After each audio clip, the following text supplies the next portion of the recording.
Hello, हाय, good afternoon. कसे आहात तुम्ही सगळे? ठीक आहात ना?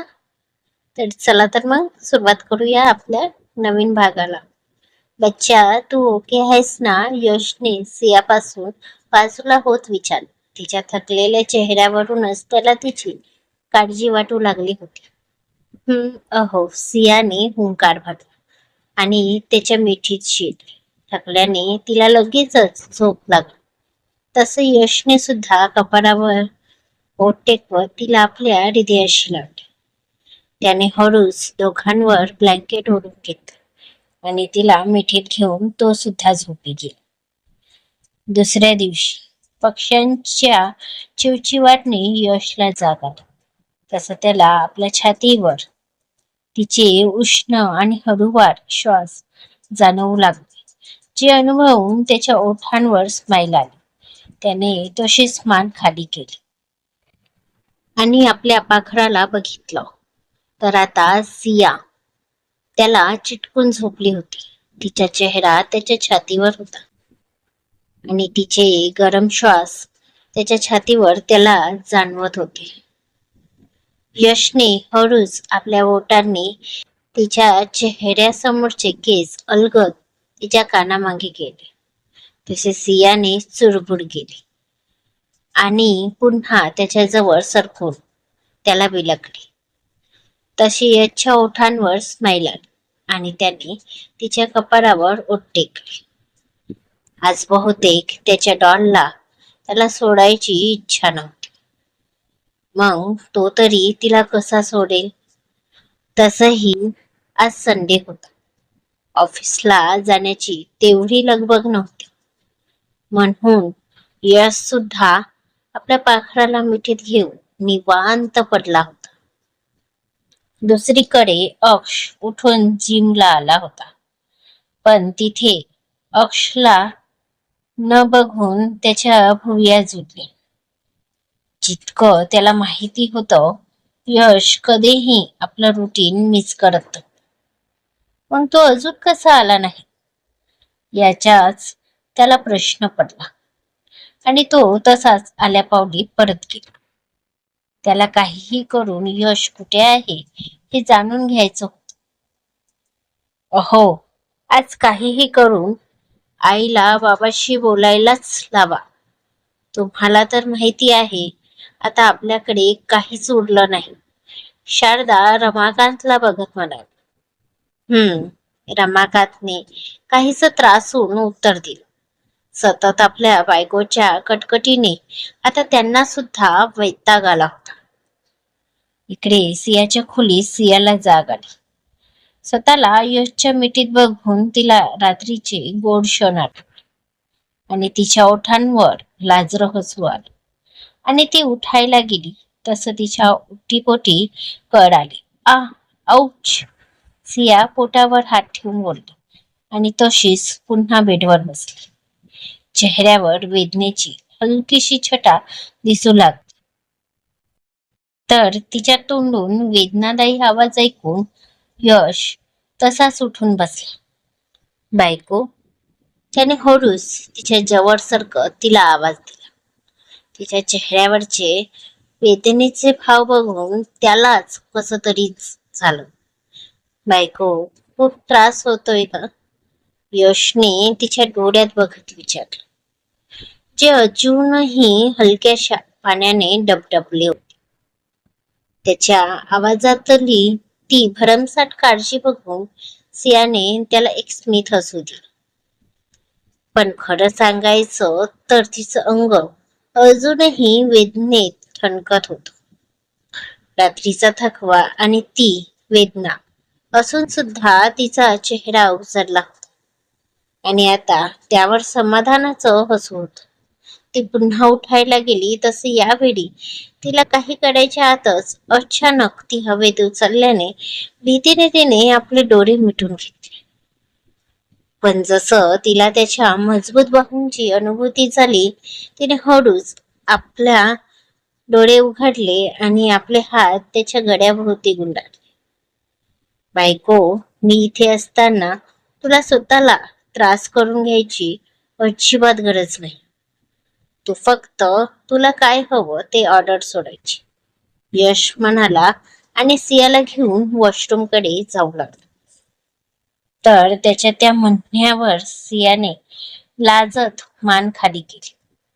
आता तिने स्वतःला पूर्णपणे बेडशीटने कव्हर केलं होतं आणि यश सुद्धा आता फक्त टॉवेलवर असल्याने त्याची वरची बॉडी निघत होती, ज्यावर रात्रीच्या सियाने केलेल्या प्रेमाच्या खुणा दिसून येत होत्या.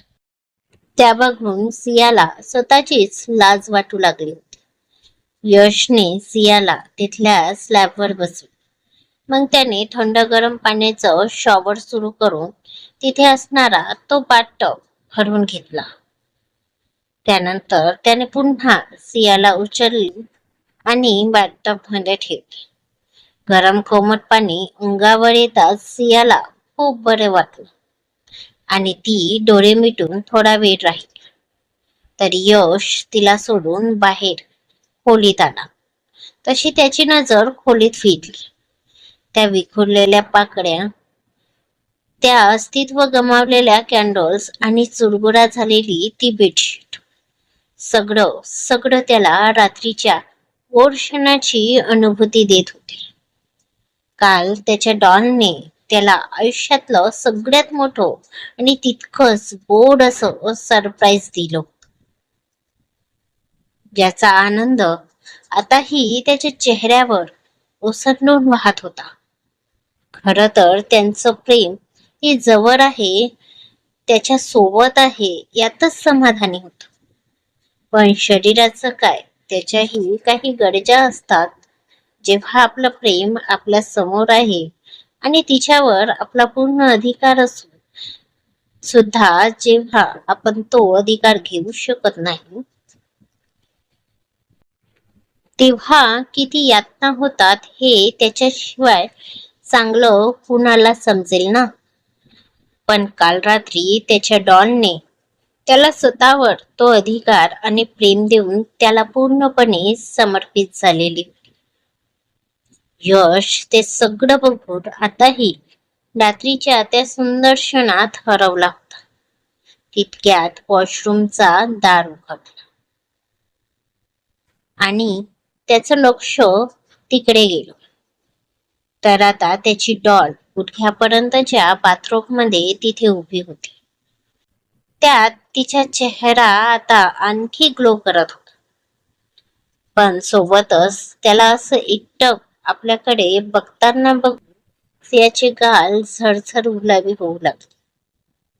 पाण्याचे दवबिंदू अजूनही तिच्या डोक्यावरून उतरत तिच्या गळ्यावर चमकत होते. यश तर तिचं निखळ सौंदर्य बघून स्वतःला हरवून बसला. पण ती मात्र त्याच्या नजरेच्या तापाने पाणी पाणी होत होती. दोघांच्याही हृदयाने वेग धरला होता. खोलीतलं तापमान पुन्हा एकदा रोमॅन्टिक होऊ लागलं होतं. पुन्हा एकदा तिथे प्रेमाची ती मंद मंद हवा वाहू लागली आणि ती दोन जीव पुन्हा आपल्या त्या प्रेमाच्या नियेत हरवायला सज्ज होत होते. यशचे पाय हळूहळू सियाच्या दिशेने सरकू लागले. त्याची प्रेमाने भरलेली नजर पुन्हा तिच्या शरीरावर फिरत तिचं रोम रोम शहारू लागले. त्याच्या नजरेने ती घायाळ होत पुन्हा त्याच्यात विरघळू लागली. यश अगदी सियाजवळ येऊन उभा राहिला. तशी तिने लाजून नजर खाली केली, जे बघून यशची ओठ तिरकी झाली आणि त्याने तिच्या चेहऱ्याला तुटीला धरून वर केली. तिच्या त्या जाडीदार पापण्या अजूनही लाजेची चादर ओढून खालच्या दिशेने विराजमान होते. पण चेहरा मात्र गुलाबाच्या फुलासारखा गुलाबी गुलाबी झाला होता. 2 मिनिटं यशच्या नजरा तिच्या चेहऱ्यावर फिरल्या. हृदयाची धडधड आणि शरीराची होणारी हलकी हलकी कंपन जणू त्या क्षणाला सादर संगीत देत होते. 2 मिनिट तिला बघितल्यानंतर यशने अलगद आपले ओठ तिच्या कपाळावर टेकवले आणि तिथे एक दीर्घ चुंबन घेतले. त्या किसमध्ये न कुठली तीव्रता होती ना आणखी काही. होतं ते तिच्या विषयीचं फोल प्रेम. त्यानंतर यशने तिच्या पापण्यांवर सुद्धा आपले ओठ टेकवले. तशा तिच्या पापण्या हलक्या फरफरल्या आणि एक लहर तिच्या अंगात शिरशिरी देऊन गेली. तिचे हात न कळत यशच्या खांद्यावर आपली पकड घट्ट करून दिली. पुढे काय याने तिचं शरीर मोहरून उठलं. याची नजर आता तिच्या नाजूक पकडी ओठांवर आली आणि त्याने अलगद तिथे आपले ओठ टेकवले. तसे त्या दोघांच्याही अंगात विसर सरून गेले. सियाचे हात त्याच्या खांद्यावरून होत त्याच्या पाठीवर घट्ट झाले आणि दोघेही पुन्हा प्रेमात गुंतले. बऱ्याच वेळाच्या किस नंतर जेव्हा सियाला श्वास घ्यायला त्रास होऊ लागला तेव्हा यशने तिला दूर केलं.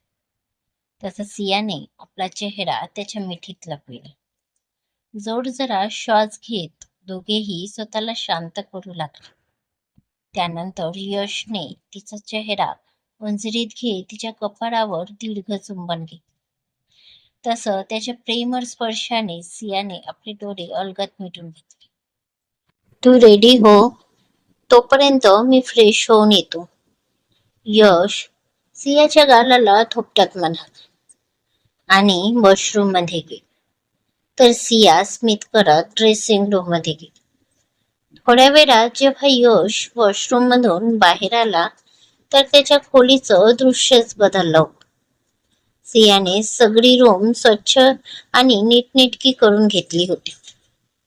पण आता ती बेड जवळ उभी होती. चेहऱ्यावर थोडे घाबरून बिथरलेले भाव होते.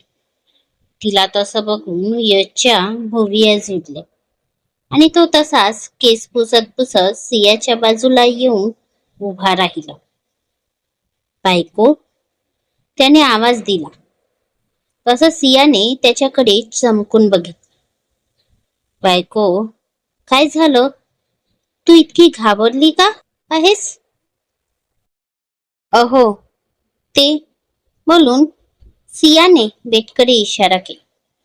तसं यशने सुद्धा तिकडे बघितलं आणि त्यावर हलके हलके असलेले रक्ताचे डाग बघून त्याला त्याच्या डॉलच्या घाबरण्याचं कारण समजलं.